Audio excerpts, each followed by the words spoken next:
बंगाल में गरजा भगवाधारी का बुलडोजर 30 घंटे में मिटाया मौत का साम्राज्य। मौत की फैक्ट्री बुलडोजर से तबाही। कोलकाता में चला योगी का हंटर 24 घंटे में खेला। जी हां, आज बात उस आग की जिसने सिर्फ एक फैक्ट्री नहीं जलाई बल्कि बंगाल की राजनीति और प्रशासन की नींदें भी राख कर दी हैं। आज बात उस बुलडोजर की जिसकी गूंज अब कोलकाता की गलियों से निकलकर पूरे बंगाल में सुनाई दे रही है। और आज बात उस नए तेवर की जिसने साफ संदेश दे दिया है कि अवैध साम्राज्य ज्यादा दिन नहीं टिकने वाला।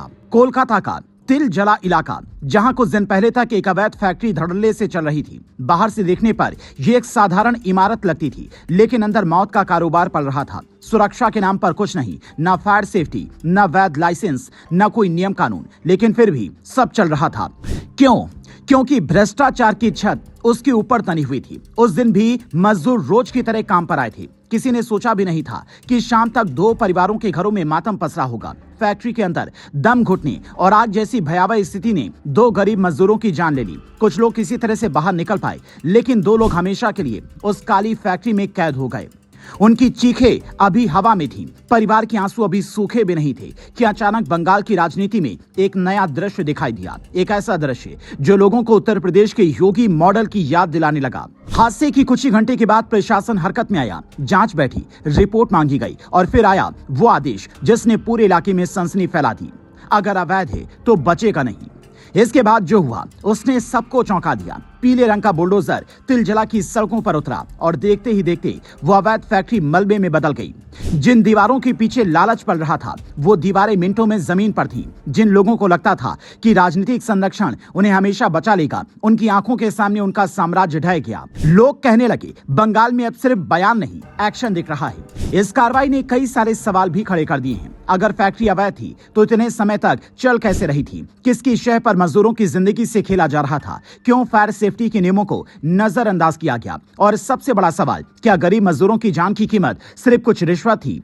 जांच आगे बढ़ी तो कई चौंकाने वाली बातें सामने आने लगी। बताया गया कि इमारत के पास में जरूरी एनओसी तक नहीं थी, ट्रेड लाइसेंस अधूरे थे, सुरक्षा इंतजाम ना के बराबर थे। यानी मौत का यह कारनामा खुलेआम चल रहा था और जिम्मेदार लोग आंखें बंद किए बैठे थे।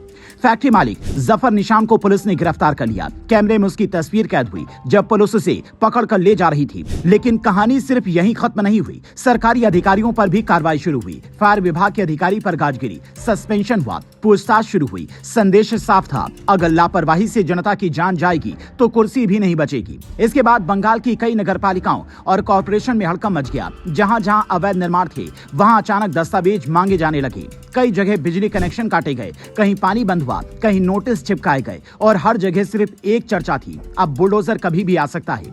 राजनीतिक गलियारों में भी बयानबाजी तेज हो गई। विपक्ष ने पुरानी सरकारों पर भ्रष्टाचार और संरक्षण के आरोप लगाए। कहा गया कि वर्षों से कटमनी और राजनीतिक संरक्षण की वजह से ऐसे अवैध धंधे फलते फूलते रहे। वहीं दूसरी तरफ सत्ता पक्ष ने दावा किया कि अब कानून का राज स्थापित किया जा रहा है और किसी को भी जनता की जिंदगी से खेलने की छूट नहीं मिलेगी। लेकिन राजनीति से हटकर अगर आम जनता की बात करें तो लोगों के भीतर गुस्सा साफ दिखाई दिया, क्योंकि मरने वाले कोई बड़े कारोबारी नहीं थे, वे मजदूर थे, गरीब लोग जो सिर्फ अपने परिवार के लिए 2 वक्त की रोटी कमाने निकले थे। एक माँ ने बेटा खोया, एक पत्नी ने अपना सहारा खो दिया, कुछ बच्चों के सिर से पिता का साया उठ गया और यही दर्द अब प्रशासनिक कार्रवाई का सबसे बड़ा कारण बनता दिख रहा है।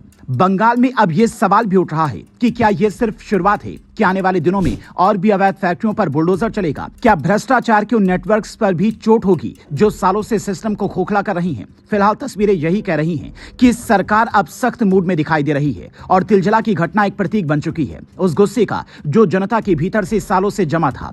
क्योंकि जब कानून सो जाता है तब अवैध साम्राज्य खड़े हो जाते हैं, लेकिन जब कानून जागता है तो बुलडोजर सिर्फ दीवारें नहीं गिराता, वो डर भी पैदा करता है। डर उन लोगों में जो नियमों को जेब में लेकर घूमते हैं, डर उन अधिकारियों में जो आंखें मूंद कर साइन कर देते हैं, डर उन माफियाओं में जिन्हें लगता है कि सत्ता हमेशा उनकी ढाल बनी रहेगी। तिलजला में जो हुआ उसने साफ कर दिया कि अब जनता जवाब मांग रही है और अगर किसी की लापरवाही से लोगों की जान जाएगी तो कार्रवाई सिर्फ कागजों तक सीमित नहीं रहेगी। फिलहाल इतना ही, लेकिन याद रखिए, जब गरीब की चीख सत्ता तक पहुंच जाती है तो फिर बुलडोजर सिर्फ मशीन नहीं रहता, वो इंसाफ की आवाज बन जाता है।